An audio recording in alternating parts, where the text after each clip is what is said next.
Hello everyone, how you all doing? Just thought I'd do a quick video on something I've been working on today. And you can see here, this is Commodore 64. It looks a little bit different because it's a Raspberry Pi, so basically it's a Pi64 inside a VIC-20 case. Before anyone has a go at me that I've destroyed this and ripped out the innards, there was no innards when I was given this. This VIC-20 case was in an absolute terrible state, really yellow. It's still a bit yellow now, marks all over it, dents a lot, and the keyboard, I've not had a chance to actually clean the keyboard yet, but that's something I'll do in the future. But yeah, I thought empty case to see what I can do with it. So I bought a Raspberry Pi and I bought something called a Kira, which the Kira is what is in this side here, and as you can see it actually has got a port here and here, so you can actually use your original joysticks. It's also got on and off power switch and here as well, so you can actually connect it up to a PC if you want to. The good thing about the Kira is it actually allows you to still use, as I said, the original joysticks and the keyboard. The keyboard, you can see there, some pressing, actually still works, which works really well for Amiga, Commodore 64. It's even got a socket on there for the C16, so really useful little bit of kit. The Raspberry Pi, as you know, I've recently picked up a 3D printer, so I can't turn it around now because it's attached. But I've 3D printed some brackets for the back and for the inside, so the Raspberry Pi is really nicely mounted in there now. And yeah, just thought about time to actually show this thing off and see what it can do. I've got this set up. You can, as I said, Raspberry Pi, you can get it so it can run most things, you know, RetroPie and all the rest of it. But because this is a Commodore computer, I wanted to just play Commodore games. What I'll do is I'll show you. Hang on, let's angle up. This is the front end. I can't remember what the actual build was that I've got on it, but I said using the actual joystick, and you can also use the pad, which this goes straight into the Raspberry Pi itself. So, as you can see on that there, it's got the Amiga CD32. It's really good for this pad, and Commodore 64, great for this one. So yeah, let's just quick. I apologise now about the actual screen. I can't find the remote and change the aspect ratio, so it was actually cutting off a little bit at the bottom and top and at the sides, but you get the idea. So let's start back at the beginning. So you got like all games, the configuration, your setup. Amiga, as you can tell there, there's 2,215 games available on the Amiga. That's the Amiga 1200 as well, so there's more games on that would only run on the 1200. Amiga CD32, Commodore 64, Kodi. You can mess about with that, but I never do. Amiga, this is a good one because this doesn't have a mouse, and there was a lot of Amiga games that needed a mouse. So this is just a selection that the builders have done, where you can have 37 games which are just completely compatible with joystick only. A lot more are, but that's just a nice one to click on if you just want to pick up and play. Same with the Commodore 64 Easy Flash.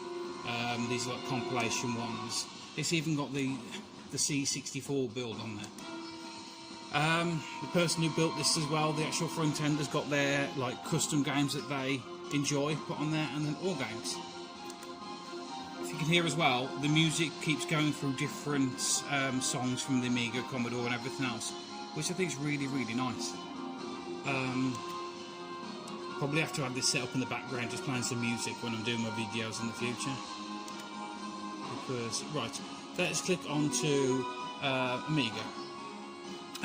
With the joystick as well, I have to have this set up so the B button is fire, which would be on here. So the A button, which is select things, I've actually mapped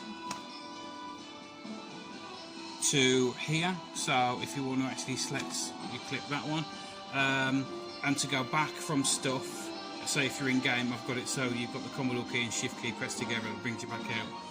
If you're using this pad to bring you back out of games, it's just the start select. Apologies, knocking the camera there. You can also, using this pad, go alphabetical, go back, other settings as well, your sound settings and all the rest of it.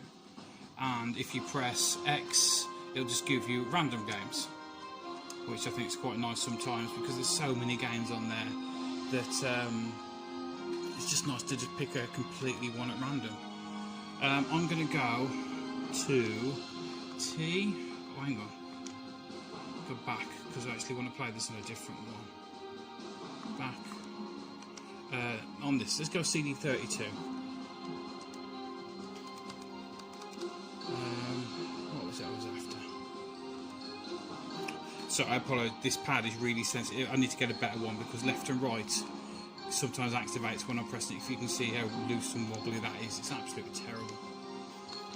So let's go back. It's so easier to navigate with this one. What was I looking for?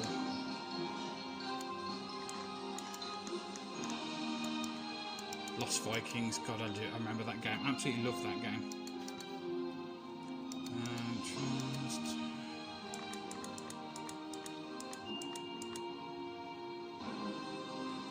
God, what am I doing? What am I thinking? T? I'm thinking turbo. It's L I'm looking for. So yeah, I'm gonna click it on there.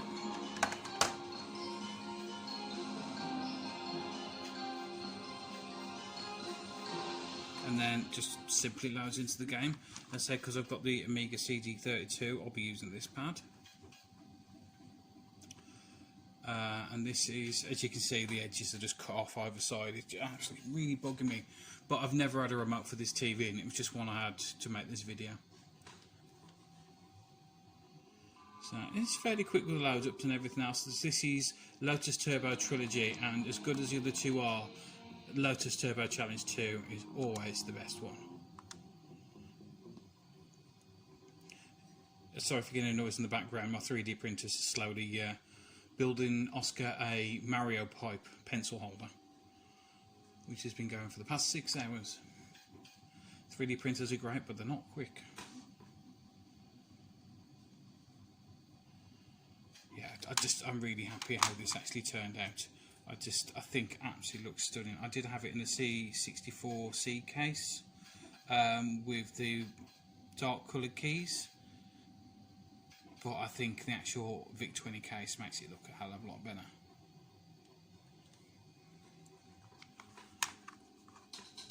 That intro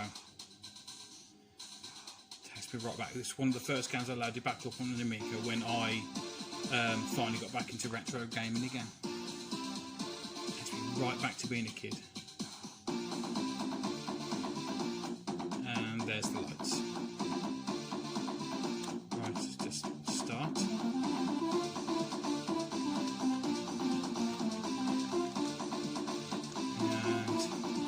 One thing I like about this, the actual original Lotus Turbo game, is the link cable that you could do for the 2-player. Really, really good. Actually see that properly. But it's a completely different style video for me today because I never actually do videos with actual gameplay.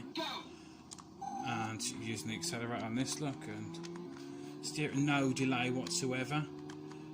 Plays really, really smooth. I do love this game. The cheat code, well, not cheat code, but the level code that always sticks in my head on this is Pi64. Was it for level 3, is it, or level 4? One I always struggle to get past. So how much harder it is to play a game when you're also trying to speak at the same time. There we are. I'll just get to the first checkpoint and then I will change games and hit a tree at the same time. Anybody else play this game? Anyone else enjoy it? Because I absolutely do. I was playing this as a kid. It's one of them games, it's sort of like Outrun. It's so as I said, if you want to come and cancel out the game, you just go for them together. standard Raspberry Pi. Right, now I've showed that. That's it. It plays different song every time you come in and out of a game. So let's move across to the Commodore 64. Game I always play. I think it's such a really good build on this Raspberry Pi. As I said, it's so easy to throw absolutely everything at it, but there's enough. There's more than enough. I do like the artwork around the sides. 1942. There we are. And now we've switched over to the joystick. So can't see what I'm doing, trying to angle it so I can still see. You know, sod it. You know I'm holding the joystick. Let's just kill some people. This, whenever I was testing a Commodore 64, this is a game I always put on because I sort of know how it's supposed to sound, how it's supposed to play. You know, it's the same as when I was always testing an NES. I've always got Mario and Duck Hunt ready because I know how well that plays. And well, that was me dead very quickly. Oh, let's try another one. We can do better than that. Right, let's kill some things. Oh, they kill me. It really is. I've got to get some practice in and actually filming videos and playing them at the same time. It's me saying I play this a lot and I've just died constantly.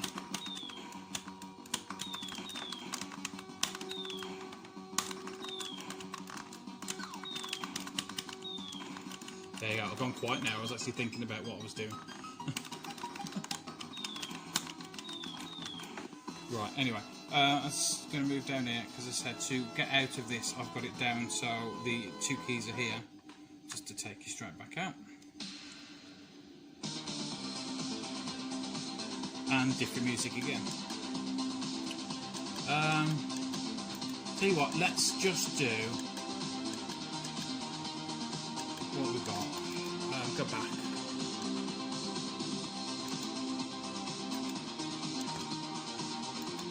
All games. And let's go for a random all game. No, that's just another shooter again. Dizzy can fuck off. Absolutely hate Dizzy. Sorry if I annoy anyone with that now, but can't stand that egg. Another racing game. Invasion. Oh, whatever that is. Terry's Big Adventure.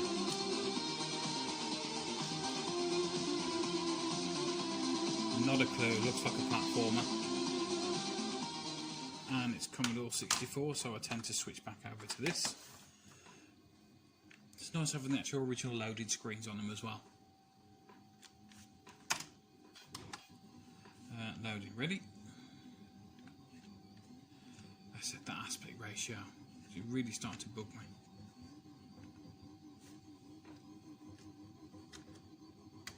It's making me type running. Some of them are like that. Some of them will just load automatically. Some of them you've still got to press run.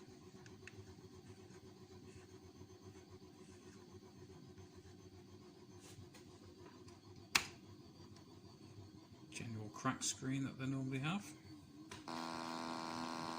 Terry's Adventure by Rockstar. Okay. Unlimited lives? No. No.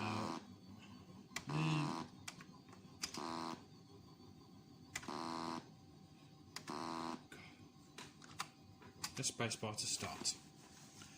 So, what's this one? It's looking very Mario-esque.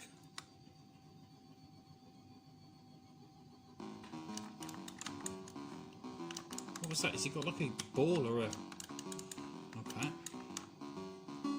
Anybody else play this game? Because this is the first time for me. Like a little speech ball. Right. I think the picture comes through really well on this as well. I love the sound. Let's wait for him to come down to me. Oh, what's that doing? Oh, it looks like we're trying to collect letters as well.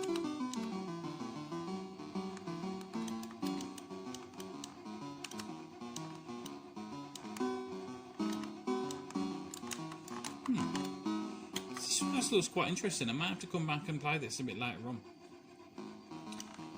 Last Life. There's a little bit of a, not a delay, but it's quite slippy with the controls on this. Has anyone played like Psycho Fox? You'll sort of know what I mean. I should have hit him. Classic gamer. I always say one more. Yeah, and dead straight away. Yeah, that's definitely have to come back to that one. I didn't. Oh, you wasn't coming here for good gameplay anyway. You was just coming here to look at the Pi64 and how well it actually handles. So, yeah, let me know what you think about this. I know some people absolutely hate things being modded, but would you hate it even more if something was just thrown in the bin and you know, sent to landfill? Now this has not been sent to landfill and will be prized in my collection for a long time. So yeah, what do you think of the Pi64? And yeah, would you build one yourself? Anyway guys, I'm going to leave it there, play this a little bit longer and hopefully play a little bit better when the camera's on me. Catch you all again next time. Bye.